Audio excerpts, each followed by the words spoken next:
made every mistake a father can make, and I made them with the best intentions. That's the part that still gets me, even now. I didn't spoil my daughter out of weakness. I did it out of love. There's a difference, or at least I spent 35 years telling myself there was. Her name is Nora. She's 32 years old, and she has my mother's eyes and her mother's stubbornness, and for a long time, she had my credit card number memorized. Her mother, my wife Pauline, passed 11 years ago. Breast cancer, stage 4, 14 months from diagnosis to the end. Nora was 21. She was in her junior year at Ohio State, and I drove up to Columbus to tell her in person because I couldn't say it over the phone. I remember sitting in that parking lot outside her dorm for 20 minutes before I could make myself walk inside. After Pauline died, it was just the two of us. I'm not making excuses. I'm just telling you what happened, and what happened is that I started saying yes to everything because no felt like one more loss I couldn't afford. I'm 64 now. I spent 31 years as a structural engineer for a firm in Cincinnati. I'm not rich by any stretch, but I was careful. Pauline and I were always careful. We paid off the house in Westwood by the time I was 53. I maxed my 401k every year starting at 38. I had a modest investment portfolio and about $400,000 in savings. I drove a 2018 Ford F-150 with 80,000 miles on it. I'm telling you the numbers because they matter to what comes next. They always matter. Nora met her husband, Patrick, at a work conference in Chicago about 5 years ago. He works in tech sales, the kind of job where your income is either very good or very bad depending on the quarter, and there's never really a middle. First time I met him, he spent 45 minutes telling me about a watch he was about to buy. Not one he'd bought. One he was about to buy. I smiled, nodded, and thought, well, Nora seems happy. She did seem happy. And Patrick wasn't a bad person. I want to be fair here. He wasn't cruel, wasn't dishonest, wasn't unkind to my daughter in any way I could see. He was just ambitious in the way that some people are ambitious, where the wanting is always slightly ahead of the having, and the gap never seems to bother them. They got engaged in the spring of 2022. Nora called me from a restaurant in Lincoln Park, and she was crying happy tears, and I sat on my back porch in Cincinnati, and I cried a little too, quietly the way men my age do, where you just let your eyes go wet and you don't make a sound. I paid for the wedding. I want to be clear, I offered. Nobody asked. I told Nora whatever she needed. Within reason, I would help. We had a number in mind. I said 30,000, maybe 35. That felt generous. That felt like what a father does. The final number was $61,000. I won't walk you through how we got there because honestly I'm not entirely sure I could reconstruct it. It happened the way these things happen, one reasonable addition at a time, a better photographer, a live band instead of a DJ, the venue in Hyde Park that cost twice what the original one did because Nora saw it on Instagram and fell in love with the ceiling. Patrick's parents contributed $15,000. Nora and Patrick contributed almost nothing because they were cash flow tight that year, which I later learned meant Patrick had bought a motorcycle and Nora had redecorated their apartment. I paid it. I paid all of it, and I told myself it was a one-time thing, a wedding, a milestone, the kind of expense that doesn't repeat. 13 months later, they bought a house. I found out about the house the same way I found out about most things in Nora and Patrick's life. She called me excited after the decision was already made. They were under contract on a colonial in Naperville, Illinois. 4 bedrooms, 3.5 baths, finished basement, 2-car garage. The asking price was $890,000. They got it for $860,000. I remember holding the phone and doing math I didn't want to do. Patrick made somewhere between $110,000 and $140,000 in a good year. Nora was a marketing manager at a mid-size firm, pulling in about $72,000. Combined, call it $200,000 gross before taxes. After taxes in Illinois, maybe $155 take-home. The mortgage on that house, with the down payment they described to me, was going to be somewhere around $5,200 a month. I asked Nora about the down payment. She said they had it handled. I didn't push. That was a mistake. 3 weeks later, she called back. I was in the garage, bleeding the brakes on the truck, had grease on both hands when my phone rang. I wiped off one hand and answered. "Dad," she said, "we need to talk about something." I knew. I can't tell you exactly how I knew, but I did, the same way you know when weather is changing before the sky does. "Patrick and I have been going over the numbers," she said, "and we really think, that if you could help with the down payment, it would make everything so much more manageable for us." "How much?" I said. A pause. $150,000. I set the phone down on the workbench. Not to hang up. Just to look at it for a second, like it had said something in a language I needed a moment to translate. "Nora," I said when I picked it back up, "that's a lot of money. I know, Dad. I know, Dad. I know. But you have savings. You've told me you have savings. And this is our home. This is where we're going to raise your grandchildren someday." There it was. The grandchildren card. Played early.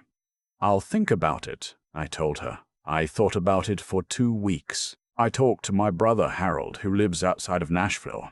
Harold said, "Don't do it, Al." He said it the way only a younger brother can. Flat, no padding. You do this, and it never stops. I talked to my financial advisor, a woman named Susan, who I've worked with for 9 years, and she said essentially the same thing in a more professional register. She said that at my age, with retirement as my primary horizon, a $150,000 gift, because that's what it was, a gift, not a loan, would materially affect my long-term security. I called Nora back and I said no. The conversation that followed was one of the hardest I've ever had. Nora didn't yell. She didn't cry. She went very quiet, the way she used to do when she was a teenager and was truly furious. Not surface fury, not the kind that passes in an hour, but the deep kind, the kind that settles in and stays. "I see," she said. "Nora." "No, Dad. I see. I just wanted to understand where I stood." "That's not what this is." "Okay," she said, and then she hung up. Patrick called me 2 days later. I'll give him credit for one thing, he called himself. Didn't make Nora do it.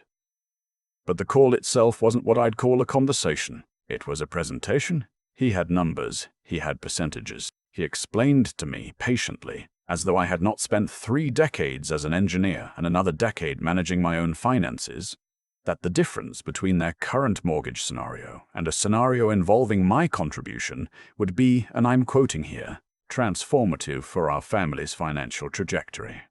I said, "Patrick, I understand the math. My answer is still no."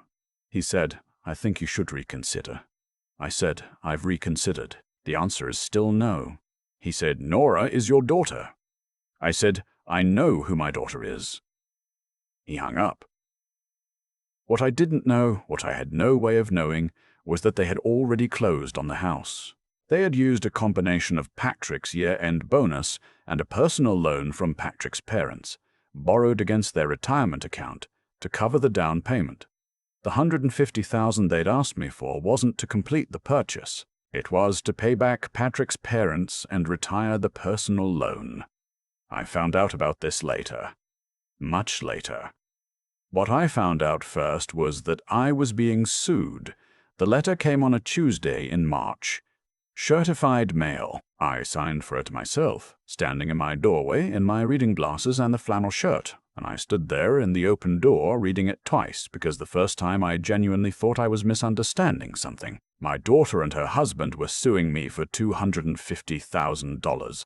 The legal theory, and I had to have an attorney explain this to me, was something called promissory estoppel. The argument, as their attorney had constructed it, was that I had made a promise to help my daughter financially, that she had relied on that promise to her detriment, and that I had failed to fulfill it, As evidence, they intended to submit text messages and emails in which I had offered over the years to help however I can, and told my daughter that I would always be there for her. I sat down at my kitchen table, and I didn't move for a long time. I had written those things. I had meant them. I meant them the way any father means them, not as a legal commitment, not as a binding financial instrument, but as the ordinary language of love. They were going to use the ordinary language of love against me in civil court. I called an attorney that afternoon. His name is Richard Okafor, and he came recommended by a colleague from my old firm.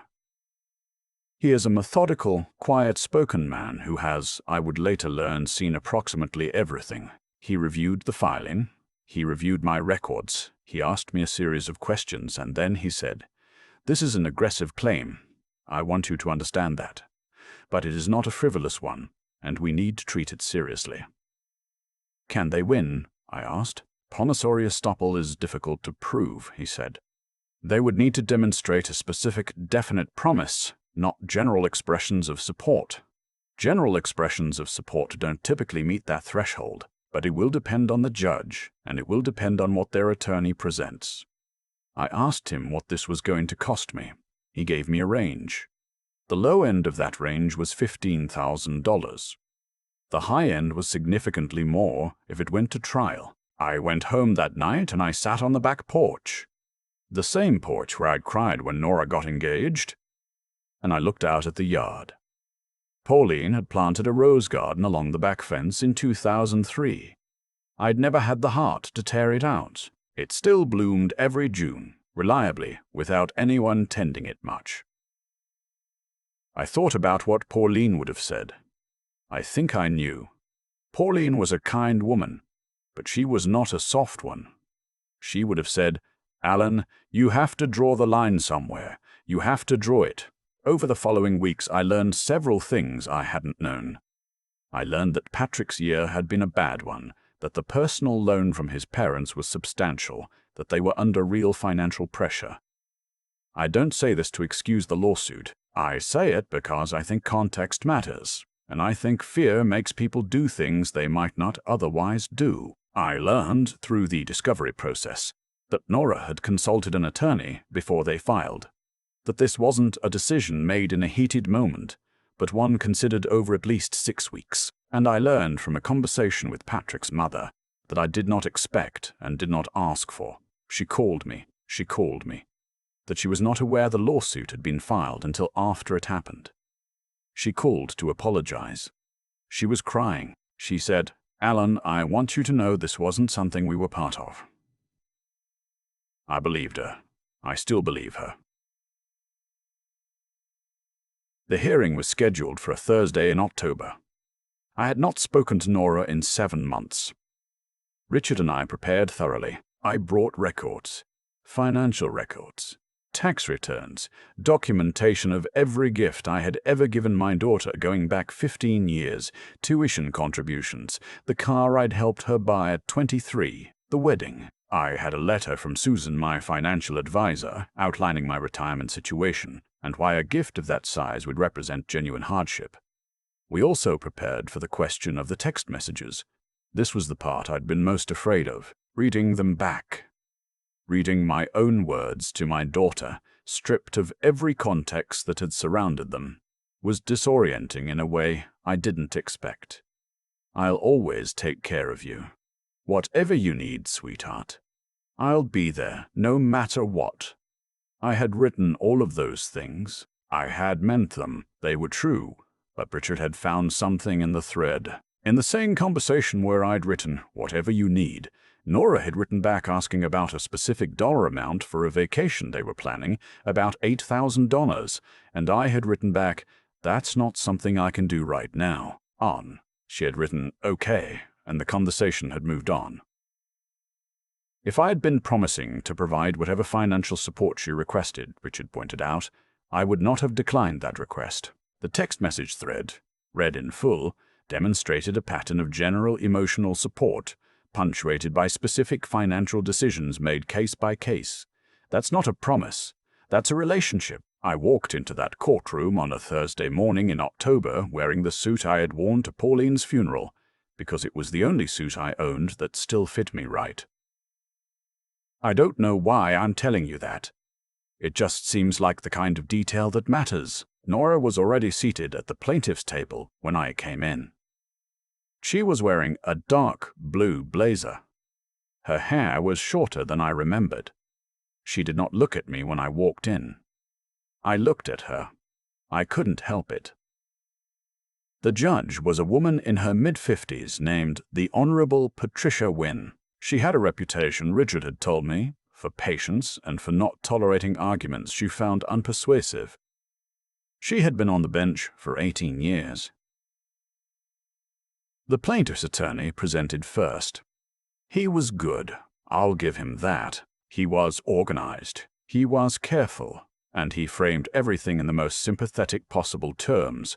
He talked about a daughter who had grown up hearing her father say he would always be there. He talked about reasonable reliance. He talked about the wedding, how I had paid for it in full, establishing a pattern of major financial support. He talked about what he called a reasonable expectation of continued support. Richard presented our side. He was, as I said, methodical. He walked through the text messages in full. He submitted the documentation of every financial gift and pointed out that none of them had been preceded by a formal promise. Each had been a voluntary decision made at a specific time in response to a specific circumstance. He submitted Susan's letter. He noted that I was 63 at the time of the alleged promise and 64 now, and that the amount in question represented a significant portion of my retirement savings. Then the judge asked me to take the stand. I had been prepared for questions. Richard had walked me through what to expect. What I was not prepared for was how quiet the room got when I sat down. Judge Wynn looked at me for a moment before she spoke. She had reading glasses on and a yellow legal pad in front of her, and she looked at me the way someone looks at a thing they're trying to understand. "Mr. Hartley," she said, "you paid for your daughter's wedding. You've assisted her financially on multiple occasions over the years, as documented here." She tapped the folder in front of her. "Can you explain to me, in your own words, why you declined this particular request?" I had practiced an answer to this question. I had practiced several answers. Richard and I had gone through it more than once. I didn't use any of them. "Because I didn't think it would help her," I said. The room was very quiet. "I've been helping my daughter financially since her mother died. I told myself it was because I loved her, and that's true, I do love her. But I also think I was making it easier for her to avoid learning things I should have made sure she learned. How to live within limits. How to say no to herself." I stopped. I couldn't afford to give her that money and remain financially secure in my retirement. But I also, and I want to be honest about this, I didn't think giving her the money was actually the right thing. I think she and her husband made choices that their income didn't support, and I think if I had stepped in and covered the gap, I would have been teaching them that there is no gap, that there are no consequences to those choices. I looked at my hands. Her mother would have done this differently than me. She would have done it better. But her mother isn't here, and I made the best call I could. Nobody spoke for a moment. Then Judge Wynn said, "Thank you, Mr. Moment." Then Judge Wynn said, "Thank you, Mr. Hartley." She ruled from the bench that afternoon. She said that the text messages presented by the plaintiff, read in their entirety and in context, did not demonstrate a specific, definite promise to provide financial support of any particular amount. She said that general expressions of parental love and support do not constitute enforceable promises under promissory estoppel doctrine. She said that the pattern of prior gifts, while generous, established no legal obligation to continue giving. She dismissed the case. I sat at the defense table and I didn't feel what I thought I would feel. I thought I would feel relieved. I felt tired mostly, and sad. Nora and Patrick left without speaking to me. I watched her walk out through the courtroom doors. She didn't look back. The drive home from Columbus was 2 hours. I stopped at a rest stop outside of London, Ohio. There's a town called London, Ohio, which I've always liked, and I sat in the parking lot and called my brother Harold. "It's over," I said. "You okay?" he said. "No," I said. "Not really. He didn't say I told you so." He's a good brother. The next months were the quietest of my life since the months after Pauline died. I went back to my routines. I took a part-time consulting job that a former colleague had offered, less because I needed the money, more because I needed somewhere to go 3 days a week. I tended the rose garden, badly, but I tended it. I didn't contact Nora. I decided I would wait. I didn't know what I was waiting for exactly. I just knew that whatever came next had to come from her. It came on a Sunday in April, about 6 months after the hearing. I was making eggs. The phone rang, and I looked at the screen, and I put the spatula down on the counter very carefully, the way you do when you're trying not to react to something. I answered. "Dad," she said. She sounded different, smaller, somehow, and I don't mean that unkindly.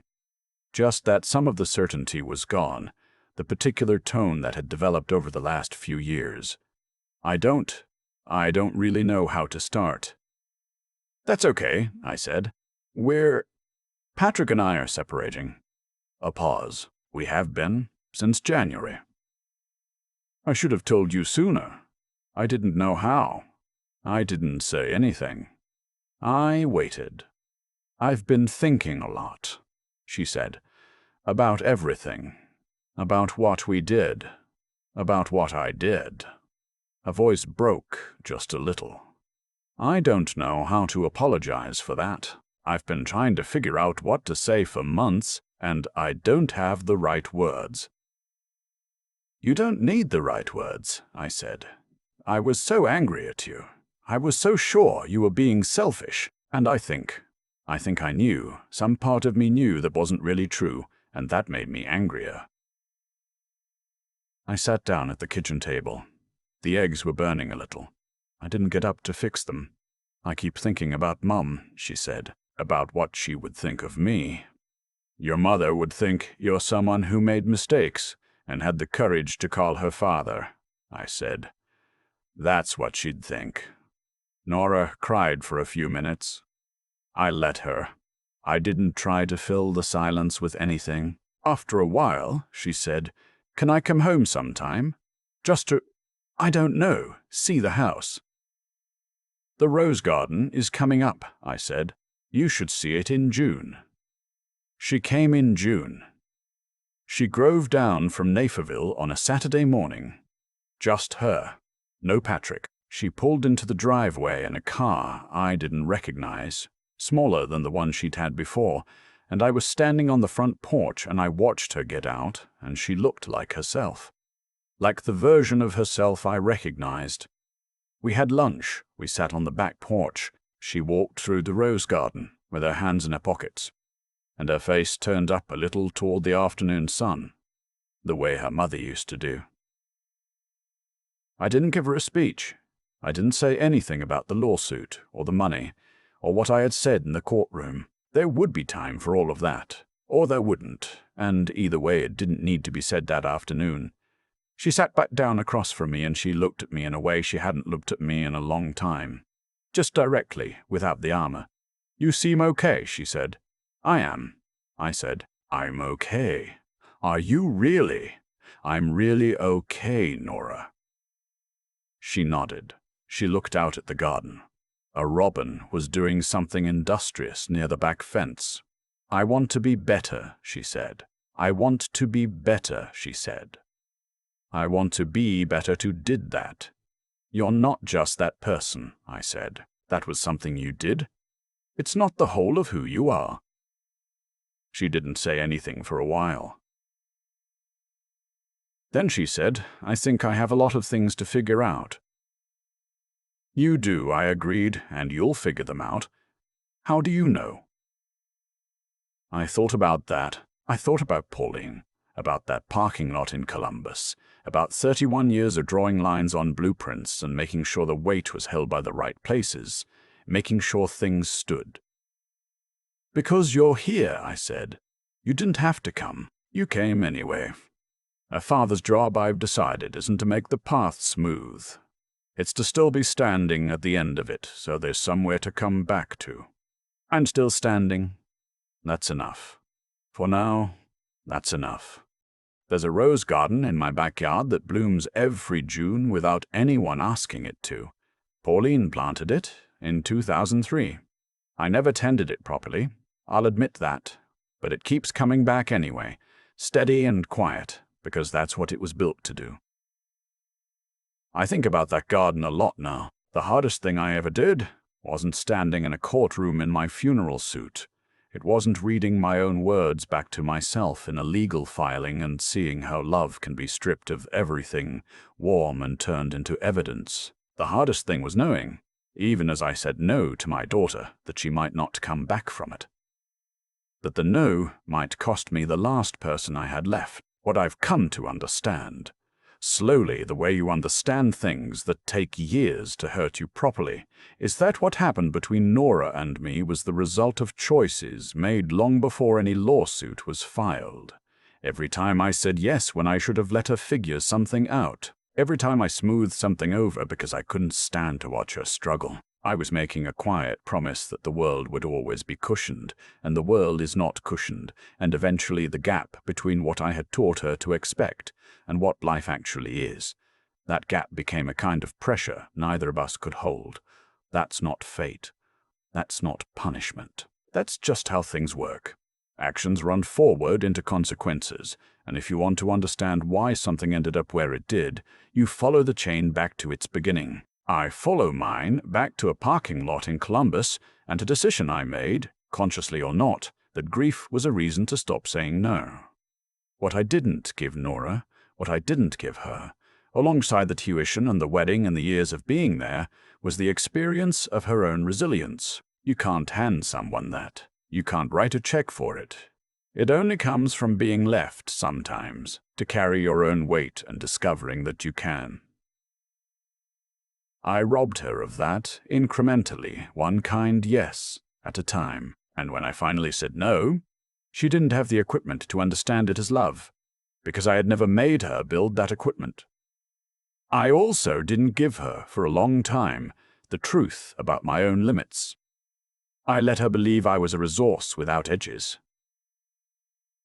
That's not honesty. That's a failure of a different kind, not moral failure, exactly, but a failure of clarity, of being real with the person you love most about, who you actually are, and what you actually have. The courage it took to say no when I finally said it. I don't think I had earned that courage cheaply. It came from a long time of doing the opposite and watching what it produced. Wisdom like that is expensive. I paid for it in years, and in silence, and in a daughter who didn't speak to me for 7 months. But she came back. She drove down on a Saturday in June, and she walked through her mother's garden, and she sat across from me and said, "I want to be better." And I believed her, because you don't drive 4 hours to say something you don't mean. I think the measure of how we raised our children isn't whether they make mistakes. They will. The measure is whether, when things go wrong, they can find their way back to something honest, whether they have enough of something real inside them to want to. Nora has that. It was in her all along. I just got in the way of it for a while. I'm still standing. She's still coming back. That's the whole of it.